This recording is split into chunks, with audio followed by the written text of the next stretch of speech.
अब 70 के हो गए, जब महाराज 70 के हुए थे तब की बात बता रहे थे कि अब 70 के हो गए, अब केवल भजन। तो इसका मतलब क्या है? लेकिन प्रॉपर डिसाइपल कैसे हैं कि उनके गुरु ने उनको ये बोला है प्रचार करना है तो प्रचार करना है। वो डगमगा नहीं रहे हैं, प्रीचिंग में लगे हुए हैं पूर्ण रूप से, है ना। चाहे उनकी बॉडी अलाउ कर रही है, इतनी वृद्धावस्था है, 80 के आसपास पहुंचने वाले हैं, लेकिन फिर भी प्रचार में लगे हुए हैं दृढ़ता से। देश विदेश हर शहर में जाकर के कभी एक प्रोग्राम खत्म नहीं होता तो दूसरा प्रोग्राम वो कर लेते हैं। तो ये उनकी दृढ़ता है। तो यही एक उत्तम अधिकारी की पहचान है कि वो पूर्व में जो है वो अच्छा शिष्य रह चुका है और सिद्धांतों से वो कभी पथ भ्रष्ट नहीं होते। सिद्धांतों से पथ भ्रष्ट नहीं होते मतलब अपने सिद्धांतों पर टिके रहते हैं, नियमों पर टिके रहते हैं, कभी नियमों से पथ भ्रष्ट नहीं होते। उनके नियम से कभी हिलते डुलते नहीं हैं, नियमों के अनुसार चलते हैं, है ना। नियमों से कभी पथ भ्रष्ट नहीं होते। तो ये उत्तम अधिकारी के लक्षण हैं। क्या क्या लक्षण है? पहला, वो शास्त्रों में निपुण होते हैं। दूसरा, दृढ़ निश्चय होता है। और तीसरा, उनकी श्रद्धा जो है वो प्रौढ़ होती है, दृढ़ होती है। और चौथा, पूर्व में वो अच्छे शिष्य होते हैं। और पांचवा, सिद्धांतों में वो कभी पथ भ्रष्ट नहीं होते। ये उत्तम अधिकारी के लक्षण हैं जो हमारे आचार्य जन हैं, गुरुजन हैं, है ना। उनके यही आप देखिए, उनमें यही ये थोड़ी कि उनको देखिए अब 40-40, 50-50 साल हो गए भक्ति में, तो कभी उनके भक्ति जीवन में कभी कोई ऐसी बात नहीं हुई होगी कि कभी कोई अप डाउन, कभी किसी ने कुछ कह दिया, किसी से डांट पड़ गई, किसी से फटकार पड़ गई, किसी ने कोई उनके लिए बुरा भला कह दिया, उनके ऊपर कोई आरोप लगा दिया। उनकी भी तो भक्ति जीवन में ये सब हुआ होगा, वो लोग तो मंदिरों में भी रहे, सब जगह हुआ, लेकिन कभी उन्होंने ऐसा नहीं सोचा कि ये मेरी सेवा, ये उसकी सेवा, ये सोच करके उन्होंने भक्ति पथ पर हटे नहीं, डगमगाए नहीं, वो अडिग रहे, है ना, डगमगाए नहीं। तो ये एक उत्तम अधिकारी की पहचान है कि वो अडिग रहते हैं, वो कभी डगमगाते नहीं हैं, पथ भ्रष्ट नहीं होते, अपने सिद्धांतों से विचलित नहीं होते। और दूसरा, मध्यम अधिकारी क्या है कि वो शास्त्रों में निपुण नहीं होते हैं। मध्यम अधिकारी क्या है? शास्त्रों में निपुण नहीं होते हैं, लेकिन शास्त्रों के में उनकी श्रद्धा पूरी होती है। निपुण भले ही किसी से बात करते हुए वो पूरे शास्त्रों का रेफरेंस नहीं दे सकते हैं कि ये चीज भगवान ने ऐसे बोली, यहाँ बोली, इस शास्त्र में बोली, भागवत में ये कहा गया है, ऐसा वो नहीं कर पाते हैं क्योंकि शास्त्रों में उनकी पकड़ नहीं होती है, कमांड नहीं होती है। लेकिन शास्त्रों के सार पर उनकी पूर्ण श्रद्धा होती है और वो इस बात पर भी उनका पूर्ण श्रद्धा होती है कि कृष्ण ही भगवान है, कृष्ण ही परम पूर्ण है। ये इस बात पर भी उनकी पूर्ण श्रद्धा होती है। इस बात में वो कभी डुअलिटीज में नहीं रहते हैं कि आज कृष्ण के हैं, आज किसी और देवी देवता के हैं, ऐसा नहीं होता। पूर्ण रूप से कृष्णमय ही होते हैं, लेकिन कमी क्या होती है?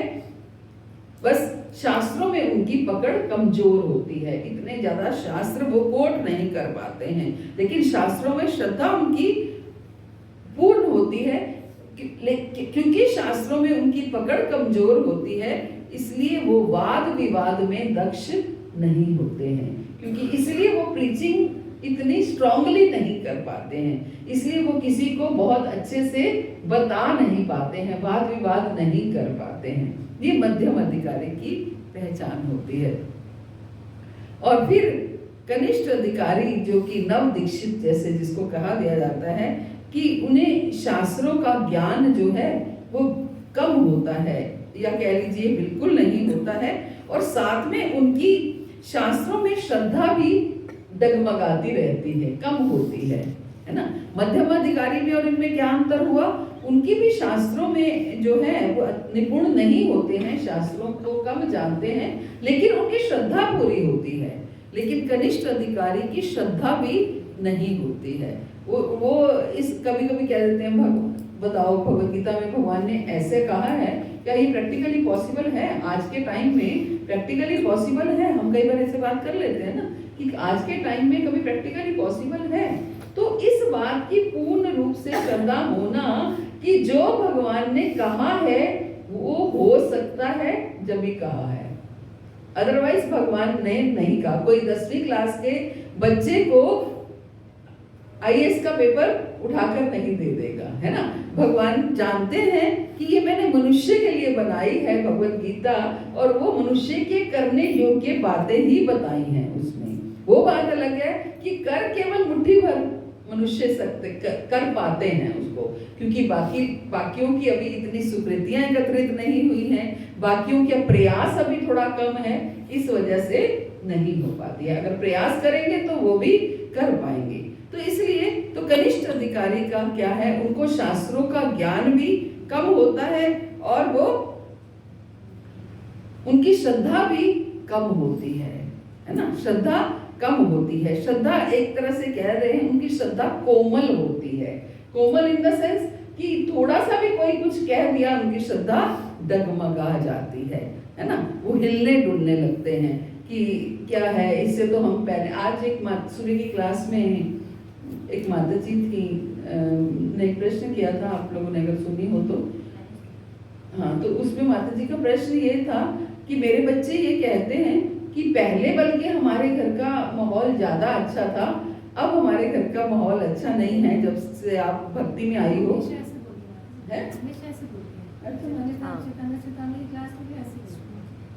पहले हमारा अच्छी होती थी, ध्यान लगता था।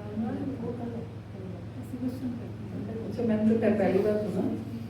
तो उसका अर्थ क्या है कि हम इसका मतलब हम किसी और चीज में जा रहे हैं, हमारी कंसंट्रेशन जो है स्वयं की पुअर है, लेकिन हमारा ध्यान किसी और चीजों में डाइवर्ट हो रहा है। इसलिए ऐसा लगता था कि हमारी भक्ति अच्छे से हो रही है। भक्ति अच्छे से का मतलब ये है कि राइवल्स के बीच में रह करके हम भक्ति कर पा रहे हैं, है ना। हमारे साथ कॉम्पिटिटर्स हैं तो हम भक्ति कर बैठ पा रहे हैं। हमारा बच्चा घर में पढ़ रहा है तो कौन जानता है कि बच्चा किस लेवल का है। स्कूल जाएगा और बच्चों के साथ पढ़ेगा तो पता चलेगा कि हाँ वो फर्स्ट क्लास में है, मतलब टॉपर है, या सेकंड डिवीजन है, या फर्स्ट पोजीशन पे है, सेकंड पोजीशन पे है। जब वो स्कूल जाएगा ही नहीं तो घर में तो हमारा बच्चा टॉपर ही है ना, टॉपर ही है। तो आज वो भक्ति जीवन में बाहर निकले हैं तो पता चल रहा है कि मेरे से अच्छे भक्त तो और भी हैं, है ना। तो वो अंदर से ये बात आ रही है कि मेरी भक्ति ठीक से नहीं हो रही है। अदरवाइज ऐसा नहीं है कि पहले गुरुपद आश्रय धारण करने से पहले मेरी भक्ति ठीक हो रही थी, मेरे बच्चे भी खुश थे, मेरे बच्चे ये कहते थे कि आप इतने अच्छे से रहते थे और अब आप में चेंज आ गया है। ऐसा क्यों हम बच्चों के ऊपर मैसेज छोड़ रहे हैं? इसका मतलब क्या है, हम घर में जाकर इधर उधर की बात करते हैं कि वो माता जी ने ऐसे कर दिया, वो माता जी ने ऐसे कर दिया, उस मंदिर में ये हुआ, उस मंदिर में सेंटर में ये हुआ, है ना। तो बच्चों को ऐसा लगता है कि पहले तो सिर्फ ये बातें होती ही नहीं थी, पहले तो सिर्फ भक्ति की बात होती थी अगर होती थी तो, लेकिन अब ये बातें ज्यादा होती हैं तो बच्चों को तो लगेगा ही। इसका मतलब कमी किस पार्ट पे है? कभी कमी मेरे पार्ट पे है। जो कुछ भी है, वो माता जी ने बहुत सुंदर बोला, एक माता जी और बोल रही थी कि मैं तो ये सोचती हूँ, अपने ही ग्रुप की थी शिवामयी माता जी, कि मैं तो ये सोचती हूँ कि जहाँ भी जरूरत हो सुधार में, हमारे सुधार में आवश्यकता है। हमें आवश्यकता है कि हम अपने आप में चेंज लाएं, अपने आप में सुधार करें। आप देखिए, कभी भी अगर हम भक्ति में थोड़े डगमगाते हैं या थोड़ा ऐसा फील होता है कि हम पीछे को जा रहे हैं, तो आप अपने अंदर झांक के देखिए, कमी हमेशा हमारे पार्ट पे होती है, हमारे अंदर होती है। हम कहीं ना कहीं हमारा आलस्य हावी हो जाता है, कहीं ना कहीं हमारा अहम हावी हो जाता है, कहीं ना कहीं हमारा क्रोध हावी हो जाता है। कुछ ना कुछ ऐसा विकार होता है जो वो हावी हो जाता है और हमें पीछे कर देता है ना। अगर हम इन सारे विकारों को साइड पे कर दें तो कभी ऐसा नहीं हो सकता कि हम भक्तों का संग भी कर रहे हैं, गुरुदेव की कृपा भी प्राप्त कर रहे हैं और फिर भी हम भक्ति में पीछे जा रहे हैं। ऐसा कभी नहीं हो सकता, है ना। जिस बात को शास्त्र बार बार कहते हैं कि भक्तों का संग करो, भक्तों का संग करो, और हम भक्तों के संग में जाकर के पीछे जा रहे हैं, इसका मतलब क्या है? हम भक्तों का संग नहीं कर रहे हैं। जो संग हमें करना चाहिए वो संग हम नहीं कर रहे हैं। हम जाकर के केवल भक्तों की ड्रेसेस देखते हैं या भक्तों की बातों को सुनते हैं, उनकी बातों को अपने हृदय में लगाते हैं, यही बात करते हैं। भक्तों का संग मीन्स उनके अंदर जो गुण है वो गुण अपने अंदर लाने का प्रयास करना है। वो इतना अच्छा भजन कर सकते हैं तो मैं क्यों नहीं कर सकती, मैं भी करूं। उनसे टिप्स लेना, माता जी आप मुझे बताइए आप कैसे करते हो, आप थोड़ा सा मुझे गाइड कीजिए, मेरे से नहीं हो पाता। अपनी कमियों को हमेशा एक्सेप्ट करने का प्रयास करो, है ना। अपने हमेशा जो व्यक्ति अपनी कमियों को एक्सेप्ट कर लेता है ना, वही भक्ति में तरक्की कर पाता है, वही उन्नति कर पाता है। अगर हम अपनी कमियों को छिपाएंगे तो हम कभी भी भक्ति में उन्नति नहीं कर पाएंगे। वो एक स्टोरी आती है ना कि एक व्यक्ति था, शिकारी था, वो शिकार एक ऐसे एरिया में शिकार करने चला गया जो प्रोहिबिटेड एरिया था, जहां पर शिकार करना अलाउड नहीं था, है ना। शिकार करना अलाउड नहीं था और वहां पर जाके वो शिकार करने चले गया और ओवरकोट पहना हुआ उसने, जैसे शिकारी लोग पहनते हैं, और वहां पर शिकार करने चला गया। और अभी वो उसने जाकर के एक भालू को, भेड़िए को या भालू को जो भी मारा, और अभी वो मरा नहीं था पूरी तरह से। तो इतने में जो वो फॉरेस्ट का जो उसका फॉरेस्ट ऑफिसर जो होते हैं वो ऊपर से आ गया। तो वो डर गया कि यहाँ ये तो प्रोहिबिटेड एरिया है और यहाँ पर अगर उसने देख लिया कि मैंने शिकार किया है तो मुझे जेल में डाल देगा। तो वो उस भेड़िए को पकड़ करके अपने ओवरकोट में छिपा लेता है। तो फिर वो फॉरेस्ट ऑफिसर भी ताड़ जाते हैं कि भाई इसने कोई ना कोई गलती कर रही है। वो आकर के उनके साथ बैठ जाता है, उससे इधर उधर की बातें करने लग जाता है, ताकि इसके कि मैंने ऐसे प्रोहिबिटेड एरिया में शिकार किया। उसने भेड़िए को अंदर छिपा दिया तो अपनी जान से हाथ धो बैठा, केवल एक गलती को छिपाने के लिए। हम क्या, क्योंकि कहते हैं ना जो चीज हम छिपाते हैं वो बढ़ती है। अगर हम अपनी कमियों को छिपाएंगे तो कमियां हमारी और बढ़ेगी। तभी लोग अपने पास जितना धन होता है उसको छिपाते हैं, है ना, कि मेरे पास इतना धन है, ये बताते नहीं है ताकि धन बढ़े। तो अगर हम कमियों को छिपाएंगे तो कमियां और बढ़ेंगी, और अगर कमियों को बताएंगे किसी को तो हमारी उसका कोई ना कोई सॉल्यूशन निकल सकता है ना, कोई ना कोई सॉल्यूशन वे आउट निकल सकता है। अगर हम छिपा रहे हैं तो इसका मतलब क्या है, हम अपनी कमियों से, अपनी गलतियों से खुद परेशान नहीं हैं, है ना, खुद परेशान नहीं है। अगर हम अपनी गलतियों से खुद परेशान हो, अपनी कमियों से खुद परेशान हो, तो हम जरूर किसी से डिस्कस करें। कोई ना कोई तो हमारा ऐसा सुहृद होगा जो हमारा बहुत प्रिय होगा, जो हमारा बहुत नियर डियर होगा, जिससे हम अपनी कमियों के बारे में बता सकते हैं। तो उससे हम डिस्कस कर सकते हैं, अपने सीनियर से, अपने मेंटर से, या कोई भी जो हमारा कोई विश्वसनीय पात्र हो, उससे हम डिस्कस कर सकते हैं। लेकिन अगर हम नहीं डिस्कस करेंगे तो इसका मतलब पहला क्या है, या तो हमें अपनी कमियां दिखाई ही नहीं दे रही हैं, या दिखाई दे रही है तो हम उसके प्रति गंभीर नहीं हैं, उस कमियों को दूर करने के प्रति हम गंभीर नहीं है। तो क्या करना है, हमें खुद अपना जजमेंट खुद करना है कि हम कनिष्ठ अधिकारी हैं या मध्यम अधिकारी हैं, या उत्तम तो हम हो ही नहीं सकते, है ना। कनिष्ठ है या मध्यम है, जो भी है, हमें उत्तम अधिकारी तक पहुंचने का प्रयास करते रहना है, निरंतर प्रयास करते रहना है। इसी के लिए ये मनुष्य जीवन मिला है कि हम उत्तम अधिकारी तक पहुंचने का प्रयास करें। लेकिन वो प्रयास हमारा ऐसा नहीं होना चाहिए कि हमें कोई पदवी मिल जाए, हमें कोई पोस्ट मिल जाए, हम टेंपल प्रेसिडेंट बन जाएं, या सेंटर में हमें कोई पोस्ट मिल जाए।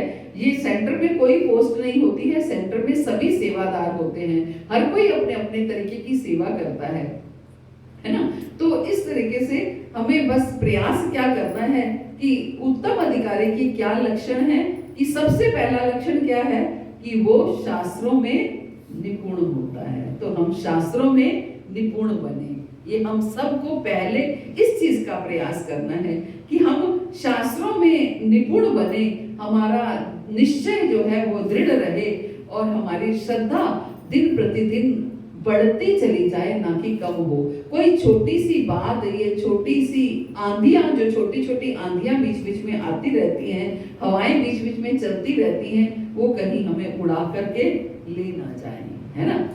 हमें क्या होता है जब बारिश आती है तो हम ये नहीं कि जरूरी काम होता है तो बाहर नहीं निकलते हैं, जब काम होता है तो हम बाहर निकलते हैं, लेकिन छाता लेके निकलते हैं, अपने आप को बचा करके निकलते हैं। तो यही करना है, जब कभी ऐसा हो तो हम अपने आप को बचाएं किसी तरीके से, कि जिस तरीके से हमें वो हवा जो है वो इफेक्ट ना करे, हम उस हवा में जो है ग्रस्त ना हो जाएं, इसके लिए हमें प्रयास करते रहना चाहिए। और यही एक उत्तम अधिकारी का बनने के लिए प्रयास है।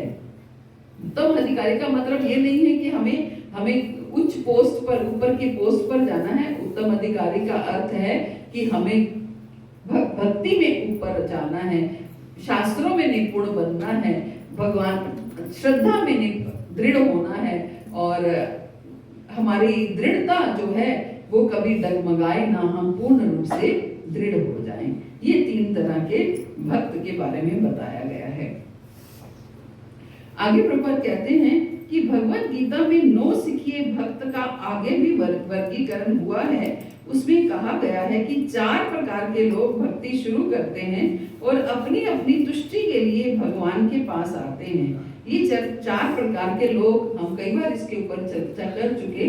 चतुर्विधा भजन्ते माम जना सुकृतिनो अर्जुना, आर्तो जिज्ञासु अर्थाति ज्ञानी च भरत ऋषभ। आर्तो जिज्ञासु, ये 4 तरह के लोग जो हैं वो मेरे पास आते हैं। भगवान कहते हैं जो दुखी होता है वो मेरे पास आता है, जो धन की इच्छा करता है वो मेरे पास आता है, जो जिज्ञासु होता है वो मेरे पास आता है, और जो ज्ञानी होता है वो मेरे पास आते हैं। लेकिन उनमें से भी भगवान क्या कहते हैं, तेषाम ज्ञानी नित्य युक्ता एक भक्ति विशिष्यते।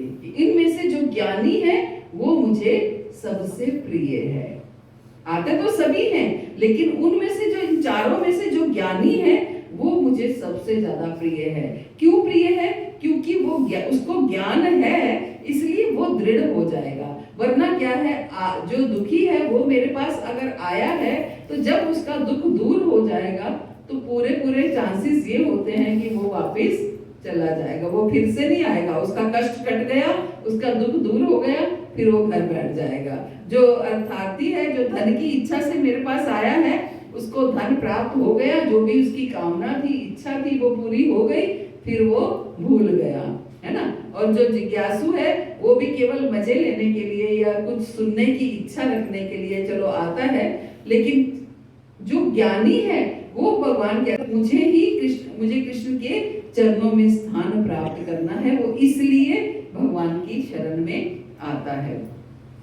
ऐसे लोग किसी पूजा स्थल पर जाते हैं और भौतिक क्लेश के निवारण या आर्थिक विकास अथवा अपनी जिज्ञासा की तुष्टि के लिए ईश्वर से प्रार्थना करते हैं। ऐसे लोग क्या करते हैं, या तो उनको भौतिक इच्छाएं होती हैं, या फिर उनको आर्थिक विकास, धन की इच्छा होती है, या फिर वो अपनी जिज्ञासा को शांत करने के लिए भगवान से प्रार्थना करते हैं। ऐसा बुद्धिमान व्यक्ति जो ईश्वर की महानता का अनुभव मात्र करता है, 9 सिखियों में ही गिना जाता है।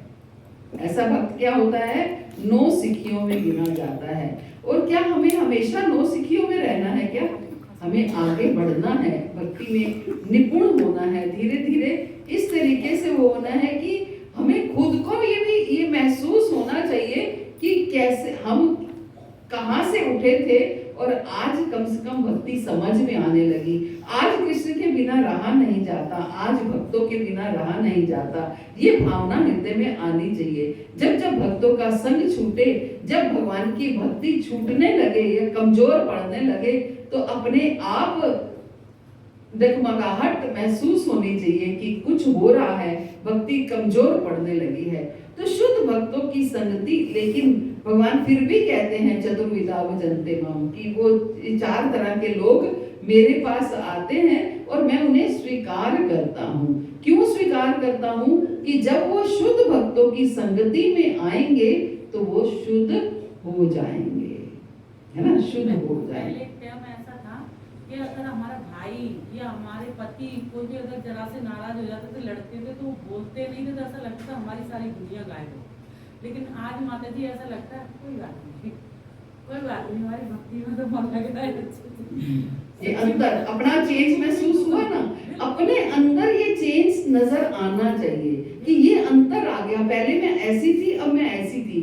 कभी कभी तो हैरानी भी होनी चाहिए कि मैं तो इस स्वभाव की थी, इस तरह की थी, अब मैं ऐसे कैसी हो गई, है ना। तो ये भाव आना चाहिए। तो शुद्ध भक्तों की संगति में रहने से ऐसे 9 सिखियों को द्वितीय श्रेणी या प्रथम श्रेणी का पद प्राप्त हो सकता है। भगवान प्रभुपाद क्या कह रहे हैं कि जब ऐसे भक्त, भले ही वो धन की इच्छा से आए हो, भले ही वो दुख से आए हो, कैसे भी आए हो, लेकिन ऐसे भक्त जब शुद्ध भक्तों की संगति में आते हैं तो ऐसे 9 सिखियों को द्वितीय श्रेणी या प्रथम श्रेणी का पद प्राप्त हो सकता है ना। भले ही वो 9 सिखे होते हैं, एकदम नियोफाइड होते हैं, नए भक्त होते हैं, जिसको हम नव दीक्षित कह देते हैं, लेकिन धीरे धीरे शुद्ध भक्तों का संग प्राप्त करके वो धीरे धीरे वो भी निपुण हो जाते हैं, वो भी मध्यम अधिकारी और उत्तम अधिकारी तक पहुंच सकते हैं। ऐसा नहीं है कि वो उत्तम अधिकारी तक नहीं पहुंच सकते। ध्रुव महाराज, प्रभुपाद ध्रुव महाराज का उदाहरण दे रहे हैं कि ध्रुव महाराज कैसे हैं, 9 सिखिया श्रेणी के भक्त थे।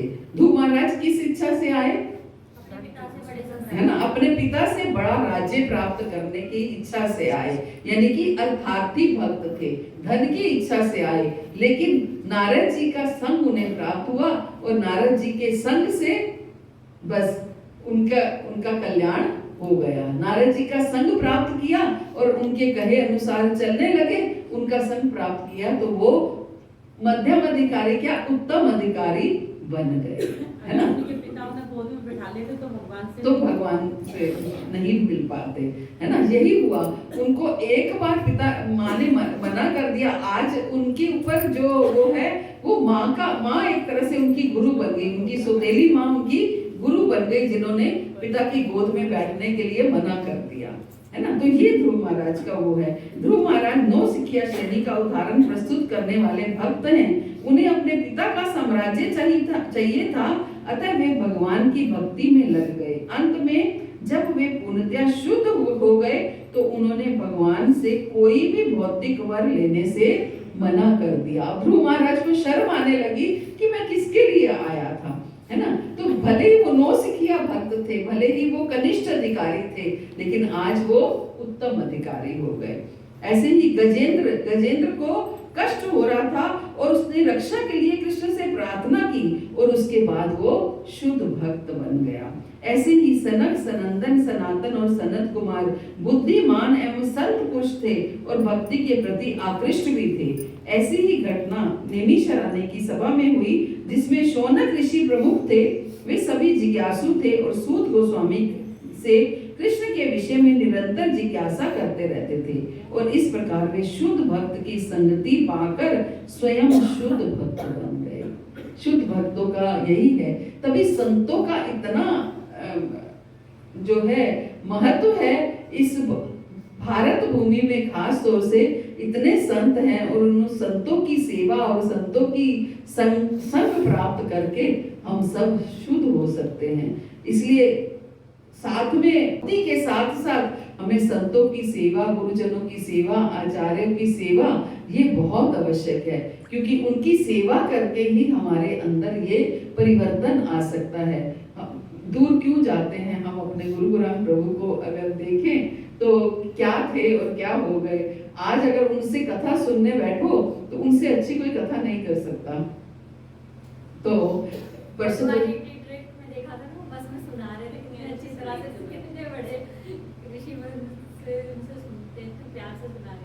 जो माता जी आपन कर रहे थे वो वाला नहीं गुरु महाराज 2-4 दिन पहले मुझे फोन आया था, माता जी मेरा एक प्रश्न है, मेरे मन में ये डाउट आ रहा है, तो मैं उसको यही कह रही थी कि अब तो प्रश्न मुझे तुमसे पूछने चाहिए कि अब तो वो स्टेज निकल गई है कि तुम मेरे से प्रश्न पूछो।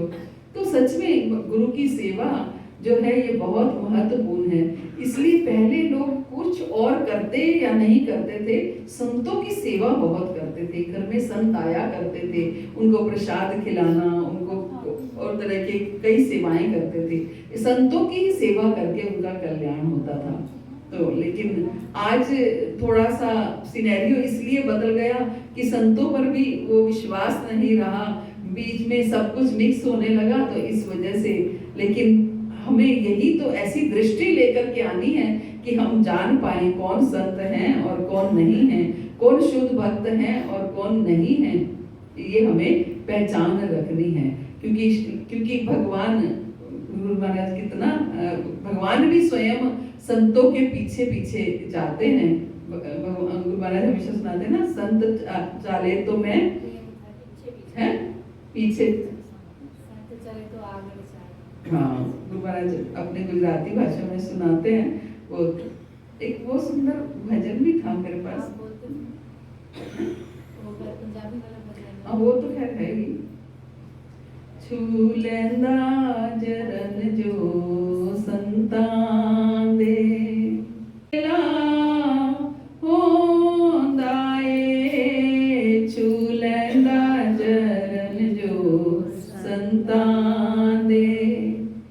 जन्म सुहेला होंदा ए, असाखियां दे नाल तकियाए, ओदा रब नाल मेला होंदा ए, असाखियां दे नाल तकियाए, ओदा रब नाल मेला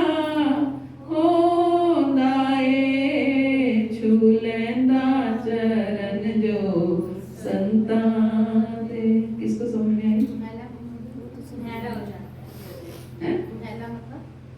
मतलब उसका जन्म बड़ा आसान हो जाता है, इजी हो जाता है ना? किसको समझ में आई? और आगे तड़के उठ उठ के जगवाले संतां दा चेता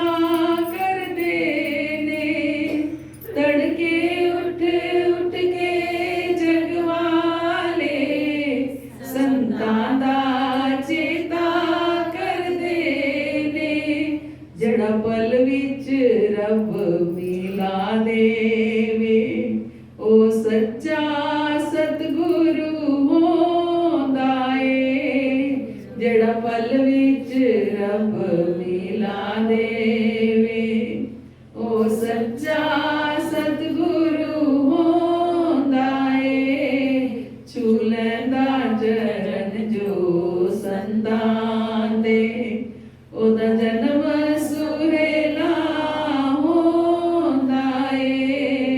असाखियां दे नाल तकियाए, ओदा रब नाल मेला होंदा ए। समझे?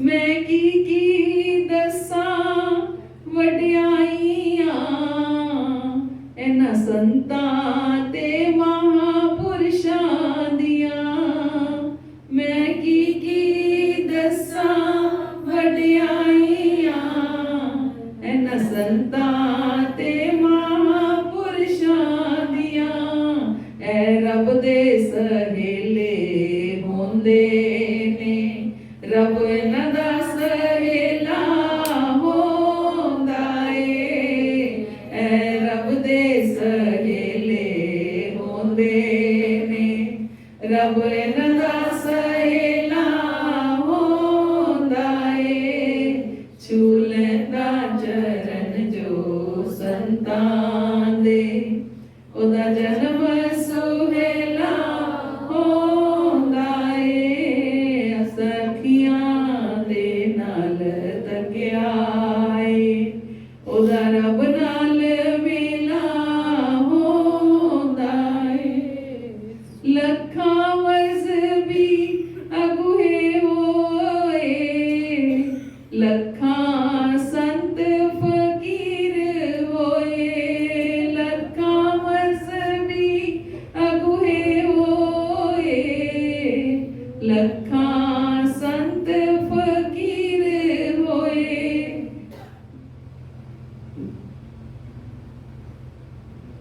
भूल गई मैं।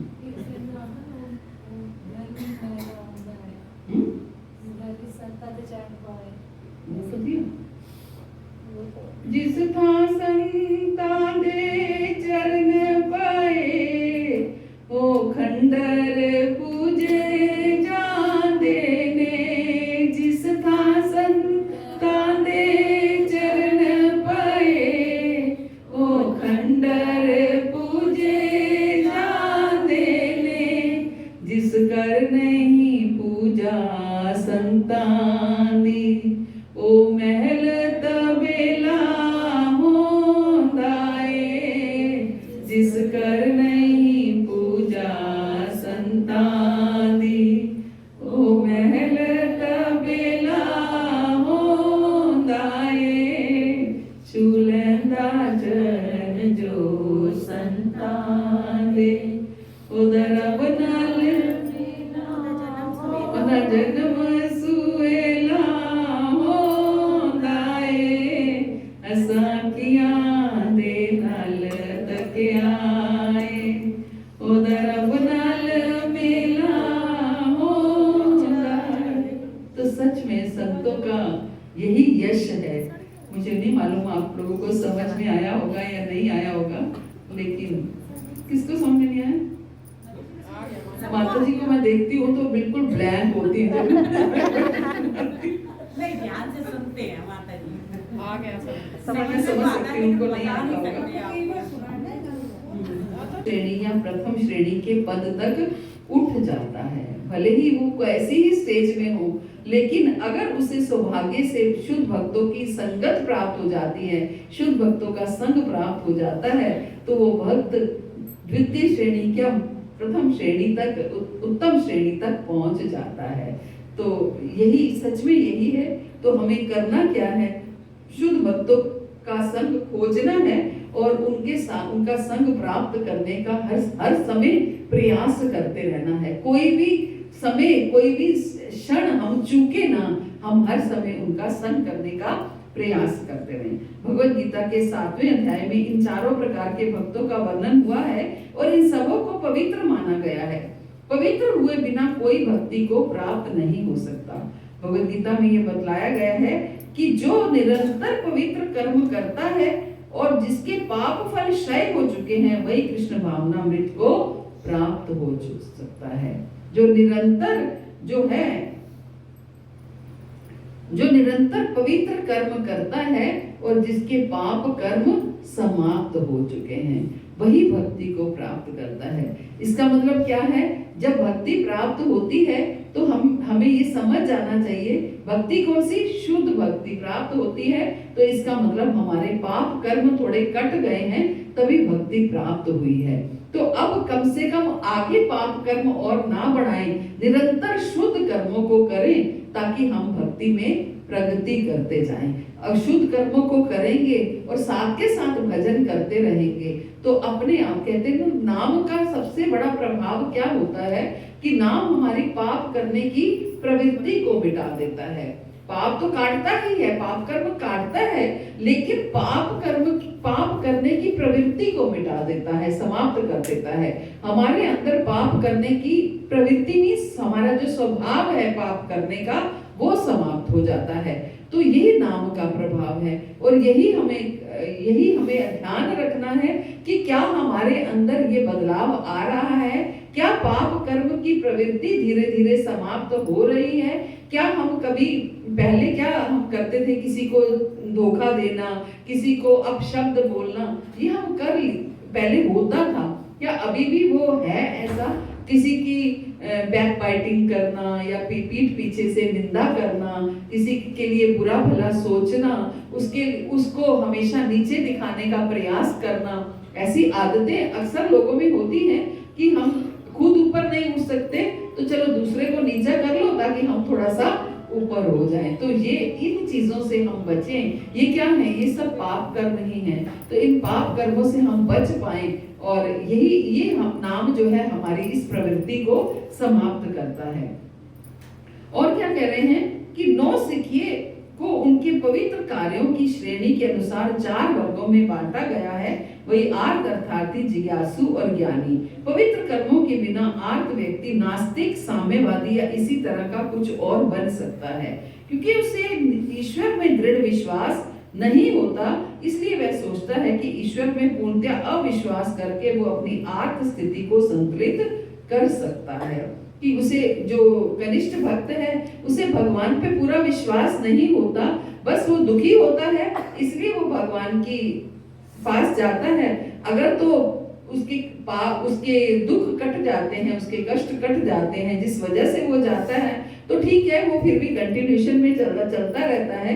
लेकिन कहीं उसके कष्ट नहीं कटे तो ये भावना उसके अंदर नहीं अभी आ पाती कि ठीक है, मेरे कर्म थे, नहीं कटने थे तो नहीं, जो मुझे भोगने हैं वो तो भोगने ही हैं। वो इस वजह से कृष्ण को छोड़ देते हैं। कल माता जी परसों बता रही थी ना, कब परसों तरसों कि बुधवार को हम, कि बहुत लोगों ने मेरे प्रभु जी को बोला कि नौकरी नहीं है, जब से कृष्ण भक्ति में आए हो तो कष्ट ही कष्ट आ रहे हैं, तो क्यों नहीं आप ट्रैक चेंज कर लेते, आप इस लाइन को छोड़ दो। जब से कृष्ण भक्ति में आए हो तब से समस्याएं बढ़ गई हैं, है ना। कई बार ऐसा होता है, भगवान क्रीम निकालना चाहते हैं, भगवान छांटते हैं अपने भक्तों को कि कौन सच में मेरा भक्त है। तो भगवान, हालांकि होते हमारे कर्म ही हैं, हमारे कर्मों के कष्ट होते हैं, लेकिन भगवान उसी समय वो कर्मों का फल देते हैं। होते तो कर्म के फल ही हैं, लेकिन उसी समय देते हैं जब हम भक्ति में आते हैं। ये देखते हैं कि क्या वो कर्म अपने ही कर्म के फलों से डगमगाता है या नहीं डगमगाता है। जहां डगमगाए वहां छूट गया, वहां सब कुछ छूट गया। तो लेकिन प्रभु जी बिल्कुल अडिग रहे, तो आज पूर्ण रूप से सब कुछ ठीक हो गया। वही नौकरी वापस मिल गई, वही सब घर में पूर्ण रूप से सुख शांति सामर्थ्य सब कुछ हुआ। तो यही बात है हमारी दृढ़ता। ये क्या है, जो मध्यम अधिकारी है उसमें भी क्या है, उसमें दृढ़ विश्वास होता है, उसकी दृढ़ता होती है कि वो चाहे शास्त्रों को नहीं जानता बहुत अच्छे से, लेकिन वो क्या होता है, शास्त्रों के ऊपर उसका विश्वास पूरा होता है। ये मध्यम अधिकारी है। किंतु भगवान कृष्ण ने गीता में बतलाया है कि इन 4 प्रकार के 9 सिद्धियों में जो ज्ञानी है वे उन्हें बहुत प्रिय हैं, क्योंकि यदि ज्ञानी व्यक्ति कृष्ण के प्रति अनुरक्त होता है तो वह बदले में भौतिक लाभ नहीं चाहता। ज्ञानी क्या है, ज्ञानी अगर भगवान की भक्ति में लगता है तो बदले में कुछ भौतिक इच्छा नहीं करता। ना तो वो दुखी होके आया है कि मेरे दुखों को काट दो, ना वो धन की इच्छा करता है, वो बदले में कुछ नहीं चाहता। ज्ञानी पुरुष कृष्ण के प्रति अनुरक्त होने पर बदले में उनसे कुछ नहीं मांगता, ना तो दुख से छुटकारा मांगता है, ना धन की प्राप्ति चाहता है। इसका अर्थ है कि प्रारंभ से ही कृष्ण के प्रति अनुरक्ति का उसका मूल ध्येय न्यूनाधिक प्रेम रहता है। इसके अतिरिक्त वह अपने ज्ञान तथा शास्त्र अध्ययन से ये समझ पाता है कि श्री कृष्ण ही भगवान है। वो भक्ति में आया तो उसका आने का उद्देश्य ही यही था कि वो कृष्ण से प्रेम करना चाहता है, प्रेम पाने के लिए वो आया है, क्योंकि ज्ञान हो गया है। कृष्ण का प्रेम प्राप्त करना ही हमारा जीवन का लक्ष्य है।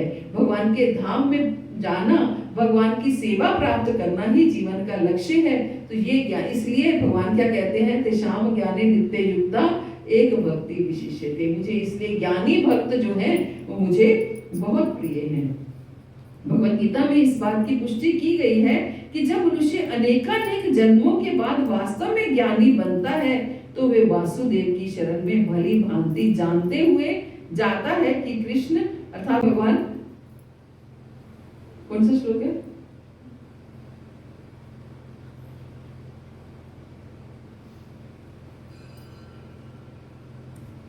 अनन्य चेता सततम यो मां स्मरति नित्यशा तस्याहं सुलभ पार्थ नित्य युक्तस्य योगिना। अनन्य चेता, जो अनन्य चित्त से, अनन्य चेता सततम मीन्स लगातार, अनन्य चित्त से और लगातार, अनन्य चेता सततम यो माम स्मरति नित्यशा, जो लगातार मेरा स्मरण करता है, नित्यशा नित्य मेरा स्मरण करता है, तस्याहं सुलभ पार्थ, हे पार्थ मैं उसके लिए सुलभ हूँ, उसको आसानी से प्राप्त हो जाता हूँ। कंडीशन क्या है केवल अनन्य चित्त से, अनन्य भाव से, केवल मेरा और किसी का नहीं, किसी और की शरण में नहीं जाता, जो अनन्य चित्त से और केवल मेरी शरण में आता है और सततम, सततम, अनन्य चेता सततम, और लगातार मेरा स्मरण करता है। ये नहीं कि आज किया कल छोड़ दिया, अनन्य चित्त से लगातार मेरा स्मरण करता है, उसके लिए मैं आसानी से प्राप्त हो जाता हूँ, उसके लिए सुलभ हूँ, मैं आसानी से प्राप्त हो जाता हूँ। और अपने भक्त के लिए को क्या कह रहे हैं भगवान? मेरा भक्त बहुत दुर्लभ है। कौन सा भक्त? जो ये समझ पाता है वासुदेव सर्वमिति, कि वासुदेव ही सब कुछ है, ऐसा भक्त बहुत दुर्लभ है। और ऐसे भक्त को ही कृष्ण क्या कह रहे हैं कि मैं उसके लिए सुलभ हूं, क्योंकि है ही दुर्लभ ऐसे भक्त जो कृष्ण को ही सब कुछ समर्पित कर देते हैं। ऐसे भक्त बहुत दुर्लभ हैं। तो भगवान इसलिए कहते हैं कि मैं ऐसे भक्तों को आसानी से सुलभ हो जाता हूँ, प्राप्त हो जाता हूँ। तो सोचिए, भगवान को आसानी से प्राप्त करने के लिए भगवान ने क्या दो कंडीशन लगाई हैं? अनन्य भक्ति और निरंतर भक्ति, है ना, नित्यशा। अनन्य भक्ति और निरंतर भक्ति, केवल ये दो काम करने हैं कि अनन्य भक्ति करनी है और निरंतर भक्ति करनी है। तो भगवान क्या कहते हैं? मैं आसानी से प्राप्त हो जाता हूँ ऐसे। तो क्या हमें जीवन में क्या करना है ना? क्या करना है? क्या लक्ष्य है? क्या धन कमाना हमारा लक्ष्य है? क्या अपने बच्चों को केवल प्रसन्न करना या उनका पालन पोषण करना ही हमारा लक्ष्य है? वो लक्ष्य है, वो भी लक्ष्य है, लेकिन वो केवल वो लक्ष्य नहीं है ना? केवल वो लक्ष्य नहीं है। हमारा लक्ष्य केवल ये है, वो भी साथ में चल सकता है, लेकिन वो केवल नहीं बन सकता। हम लोगों ने क्या है, केवल वही लक्ष्य बनाया है कि बहुत से लोग कहते हैं हम तो जी कर्म पर विश्वास रखते हैं, ये जो बच्चे जो हमें भगवान ने दिए हैं इनका हम अच्छे से पालन पोषण कर लें, यही भक्ति है ना? ये भी तो भगवान के दिए हुए हैं, यही भक्ति है। अरे भाई, कब किसने बोला कि इनका पालन पोषण मत करो, इनकी सेवा मत करो? करो, लेकिन उनको भी भगवान के साथ जोड़ो, उनको भगवान को केंद्र बिंदु बनाकर उनको भी भगवान के साथ जोड़ो, उनको अपना काम करने दो, जो करते हैं उनको भी भगवान की सेवा में लगाओ और आप उनकी सेवा करो। किसने रोका है? लेकिन केवल बच्चों के लिए, केवल परिवार के लिए, केवल मौज मस्ती के लिए, केवल अपनी इंद्रिय तृप्ति के लिए हम अगर ये करते रहेंगे तो कभी हम भगवत प्राप्ति नहीं कर पाएंगे, है ना? कभी नहीं कर पाएंगे। ये अब बस होता क्या है, हम आड़ बच्चों की लेते हैं, लेकिन उसमें इंद्रिय तृप्ति अपनी होती है ना? तो इसलिए कुछ तो हमें भगवान के लिए शुरू करना चाहिए। कम से कम ये जीवन ऐसे व्यर्थ ना जाए। गंभीर का अर्थ है कि हमें इतना दृढ़ हो जाना है कि बस बिल्कुल ये जीवन को चूकना नहीं है, बिल्कुल चूकना नहीं है, कहीं हाथ से निकल ना जाए। बस इसी जीवन को ही अंतिम जीवन बनाना है। दुनिया चाहे कुछ भी कहती रहे, ये तो दुनिया तो कहेगी। आप इस जीवन में करोगे, अगले जीवन में करोगे, लेकिन जब भी करोगे दुनिया तो कहेगी। क्यों? हम संसार की भी सेवा करो, ये नहीं, संसार की भी सेवा भगवान समझ के करो तो वो भी भगवत प्राप्ति कराएगी, लेकिन साथ में जड़ में पानी डालना मत भूलो, है ना? लेकिन हम भूल जाते हैं। इसी कार्य के लिए हमारे पास समय नहीं निकलता है, बाकी सब कार्यों के लिए हम समय निकाल पाते हैं। कुछ तो समय निकाले लिए आत्मशुद्धि के लिए, कुछ तो समय निकाल आत्मशुद्धि के लिए, आत्मशुद्धि के लिए। निर्जन्म का उद्देश्य न केवल विलास है, नरजन्म का उद्देश्य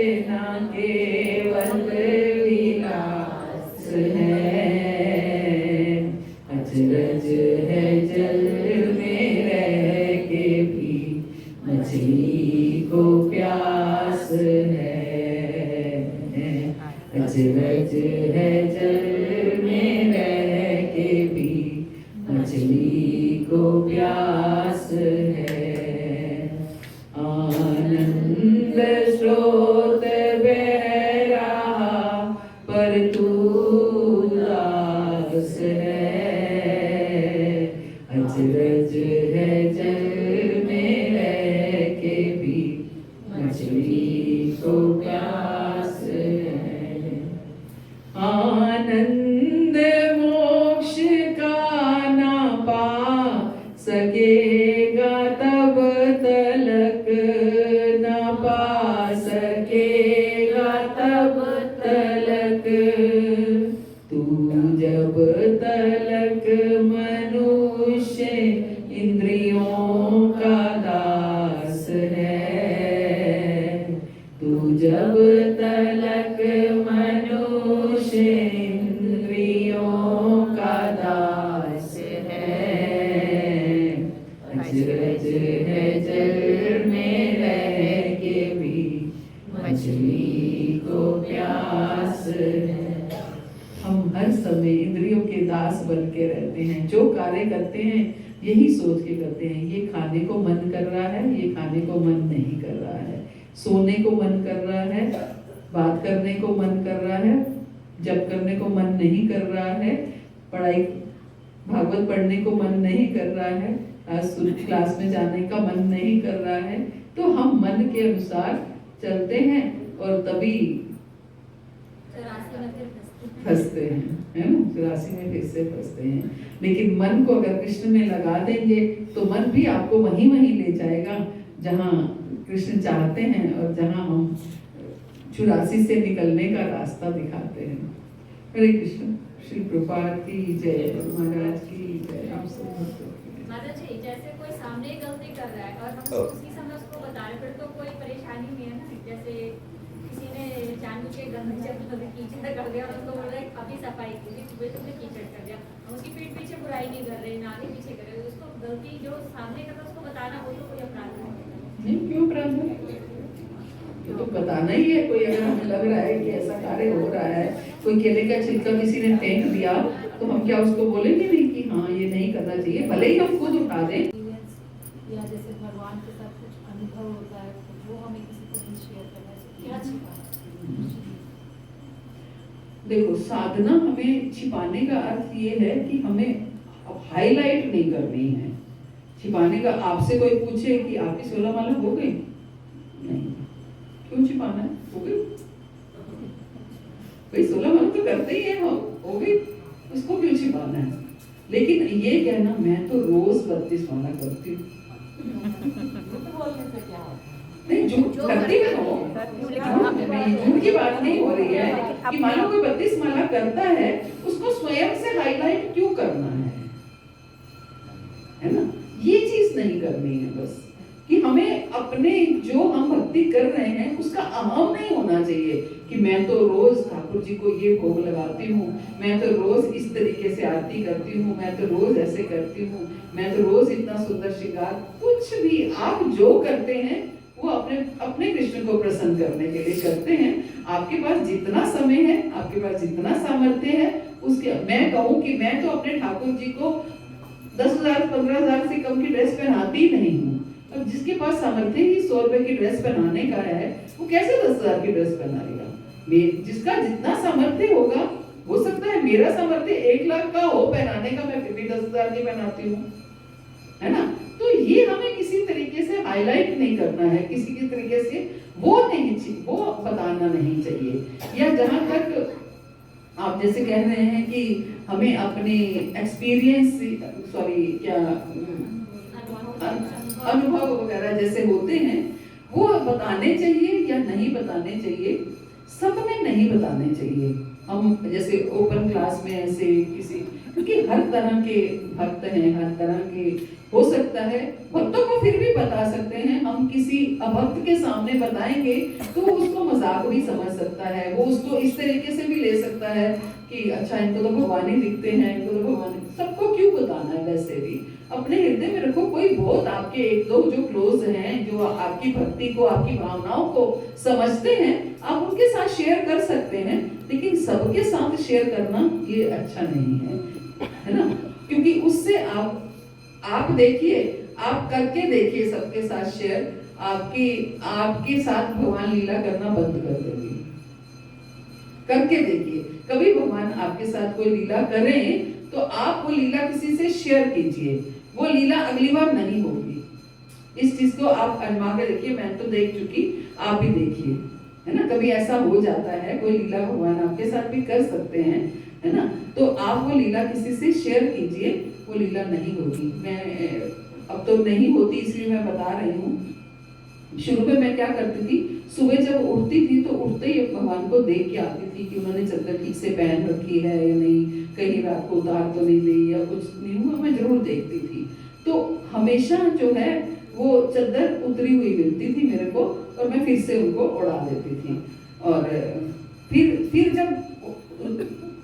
फिर जब दोबारा उनको उठाने के लिए जाती थी, थोड़ी गैप में आती थी माला करके, फिर उनको उठाती थी, तो उठाने के लिए जाती थी तो फिर वो चद्दर उतरी होती थी। तो मैंने एक दो लोगों से ये बात शेयर कर ली कि ऐसे ऐसे होता है, बस। उसके बाद कभी कुछ नहीं हुआ। आप करके देखिए, आपके साथ अगर कोई लीला होती है तो आप अगर 10 लोगों को बताएंगे तो आप वो लीला नहीं होगी। मुझे तो डर लगता है इस बात से कि मुझे किसी को बतानी नहीं है।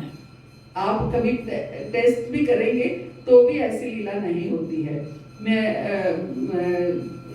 लास्ट ईयर की बात है या उससे पिछले साल की बात है, पता नहीं, तो मैं तो 3 बजे वाली सैटरडे की क्लास लिया करती थी, दीक्षा वाली। तो 3 से 4 में क्लास लेती थी और 4:30 मुझे यहाँ क्लास के लिए आना होता था। तो हमारा एसी जो है वो भगवान के रूम में ही लगा हुआ है, और साथ में एडजस्टेंट जो रूम है उसमें वो कूलिंग आ जाती है उसकी। तो मैं वो क्लास वहीं बैठ के लेती थी और एसी चला देती थी कि चलो ये भी ठंडा हो जाएगा, फिर मैं क्लास में जाऊंगी तो जाते हुए बंद कर जाऊंगी। तो एसी चलाती थी, 3 से 4 वो एसी चलता था। 4:30 बजे जब मैं यहाँ आती थी तो एसी बंद कर आती थी। जब क्लास से वापस जाती थी, यहाँ से जाते हुए 7 भी बज जाती थी तो एसी फिर से ऑन मिलता था मुझे। 1 सैटरडे हुआ, 2 सैटरडे हुआ, 3 सैटरडे हुआ, मैंने गुस्से के मारे मेन स्विच बंद कर दिया कि देखती हूँ अब चलाते हैं या नहीं चलाते। तो मेन स्विच बंद था तो नहीं चला। उसके बाद मुझे लगा भगवान को करनी लगती होगी अगर चलाते होंगे। उसके बाद मैंने मेन स्विच ऑन किया, 2 लोगों से शेयर भी कर दिया, तो लेकिन उसके बाद कभी एसी नहीं चला। तो आप देखिए, कभी भी आप शेयर करेंगे तो कभी लीला नहीं होती है। इसलिए हमें मैंने 2 बार ये आजमा चुकी, इसलिए मैं कभी शेयर नहीं करती हूँ, और नहीं करना चाहिए ऐसी बातें। ठीक है, कोई एक आधा कोई क्लोज है जो आपकी भावनाओं को समझता है, उनके साथ आप शेयर कर सकते हैं, सबके साथ शेयर नहीं करना चाहिए। माता जी मन में ही नहीं रख पाते बातें, ऐसा लगता है शेयर कर दो। तो यही तो मन में रखना है ना। बाकी साधना को, हाँ